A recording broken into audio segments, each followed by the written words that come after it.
Hello mga ka-istorya! Panibagong araw, panibagong kaalaman na naman ang inyong matututuhan. Sa bidyong ito, ating pag-uusapan kung ano nga ba ang alamat maging ang mga halimbawa ng panitikang taglay ng Timog Agusan.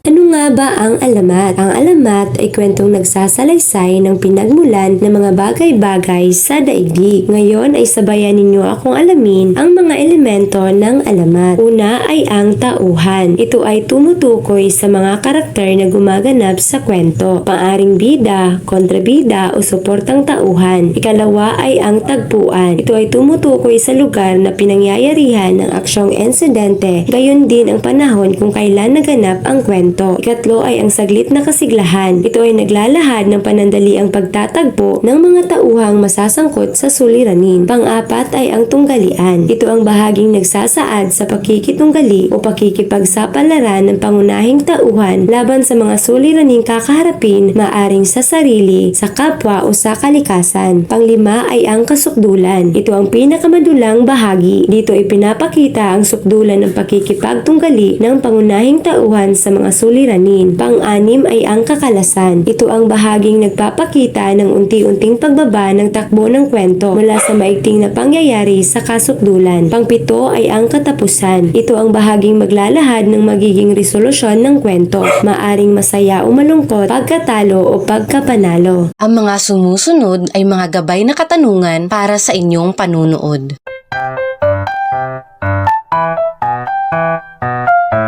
Narito naman ang mga salitang binigyang kahulugan na makikita ninyo sa inyong panunood. Una ay ang mambaak. Ang mambaak ay isang lugar na napabilang sa Barangay Salvacion. Ikalawa ay ang Shokoy, isang fiksyonal na karakter sa Philippine mythology. Inilalarawan na may berding balat at kaliskis na parang isda.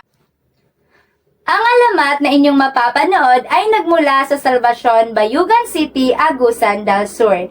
Batay sa heograpiya ng lungsod, maging ang lalawigan ng Timog Agusan, marami o kadalasang may mga anyo ng tubig gaya ng ilog, irigasyon, maging mga talon at ang mga busay sa mga barangay na sakop nito. Ang alamat ng Wawa sa pananaliksik ni Angeline Agua. Ilang taon na ang nakalipas, noong wala pang masyadong tao sa Salvacion, may isang ilog na sa tagal na panahon at sa patuloy na pag-ulan ay nagbago ang lokasyon nito. Kung dati ay nasa gitna ito ng Salvacion, ngayon ay makikita na ito sa Mambaak.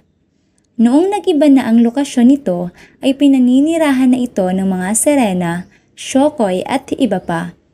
Kapag may tumawid sa ilog na iyon at nagkataong naibigan ito ng ilog, kahit walang ulan, tataas na lamang bigla ang lebel ng tubig hanggang sa hindi na makita ang tumatawid. Mapupuno sa pag-aalala ang pamilya ng biktima sapagkat bigla na lang mawawala ang kanilang kaanak. Ilang araw ang lilipas at makikita na lamang nila ang nawawala nilang kaanak sa ilog na naaagnas na at malaki na ang tiyan. Nagustuhan niyo ba ang alamat na inyong napanood mga ka-istorya? Kung gayon, batid kong masasagutan na ninyo ang mga sumusunod na katanungan. Una, saan kaya naganap ang kwento? Ikalawa, ano-ano ang mga pahayag na naghuhudyat ng simula, gitna at wakas sa kwento? O mangyaring ilahad ang buo ng kwento? Ikatlo, anong bahagi sa kwento ang sa tingin mo ay sumasalamin sa paniniwala nating mga Agusanon at mga Pilipino? Naniniwala ka rin ba sa mga ito? Panghuli, may kakilala ka rin bang napapahamak dahil sa pagpunta sa mga anyong tubig? Lalo na sa ating lungsod o probinsya lamang matatagpuan?